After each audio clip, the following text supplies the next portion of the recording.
Buenas noches con todos los presentes, licenciado, compañeros.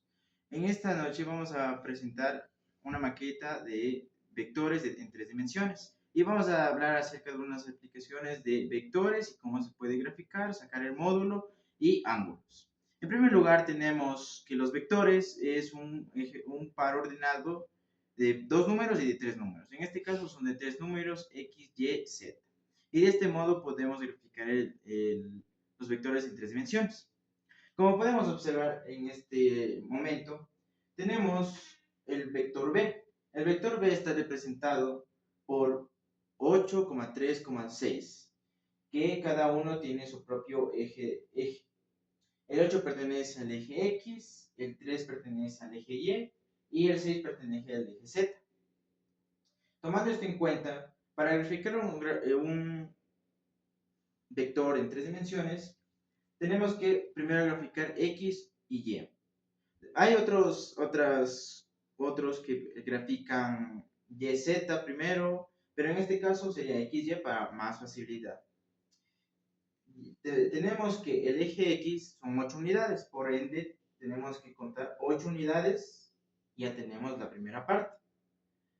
El segundo paso es colocar el eje Y, las tres unidades que representa. Ya tenemos tres, tenemos el primer punto. Y el último paso, que con respecto al eje Z, es graficar, es sumar 6 unidades que representa el eje Z, y de este modo tenemos nuestro vector en tres dimensiones. Como podemos observar, aquí se intersecta el primer punto y aquí se intersecta el primer punto con el segundo punto, que es el eje Z. Como pueden observar también aquí, tenemos que se forma una especie de triángulo rectángulo. Entonces, para sacar esta parte, o el módulo, o el tamaño de este vector, se calcula con teorema de Pitágoras. Para calcular el teorema de Pitágoras, la fórmula es b cuadrado es igual a c cuadrado más c cuadrado. En este caso se aumenta el eje Z, por ende tenemos que 8, 3 y 6 se transforma en 64, 9 y 36, porque cada uno se aumenta el cuadrado.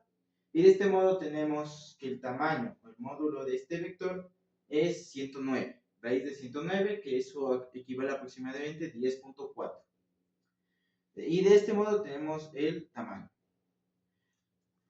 Otro paso para sacar bien los vectores de tres dimensiones son los ángulos. Los ángulos son muy importantes para ver en qué dirección va el vector, ya que hay que tomar en cuenta que los vectores es una gráfica en un sentido y que representa tal vez una fuerza, tal vez un carro, etcétera, ¿no? En este caso, o una velocidad.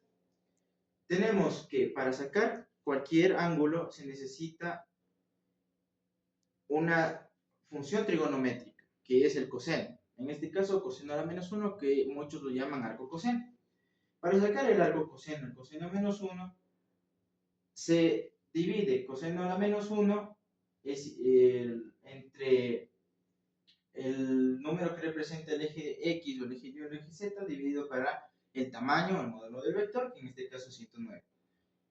Tomando eso en cuenta y haciendo todos los procesos correctos, nos sale que alfa, que equivale a x, vale 39 grados, es decir, de x al vector 39, beta y 73 grados de aquí hasta el vector, eje y, 73 grados, y alfa omega, que es del eje z, de z hasta el vector, 54 grados.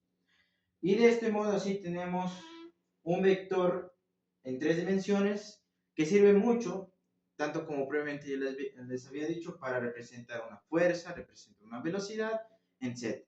Y hay que tomar en cuenta otro dato importante, es que los vectores en tres dimensiones se utiliza tanto para la creación de videojuegos o en nuestra vida cotidiana, que todo lo vemos en tres dimensiones. Como podemos, por ejemplo, un ejemplo en la vida real, observar en una pared. Ahí tenemos, dependiendo de en qué perspectiva será, eje X o Y o Z.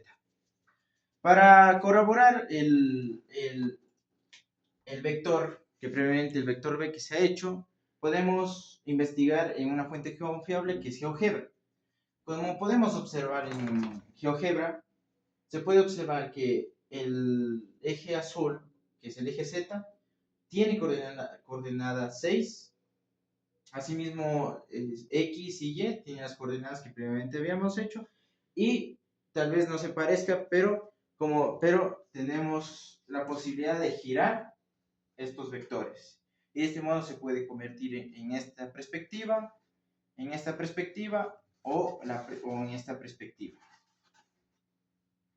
De este modo terminamos una explicación muy sencilla de vectores de 3 dimensiones. Muchas gracias.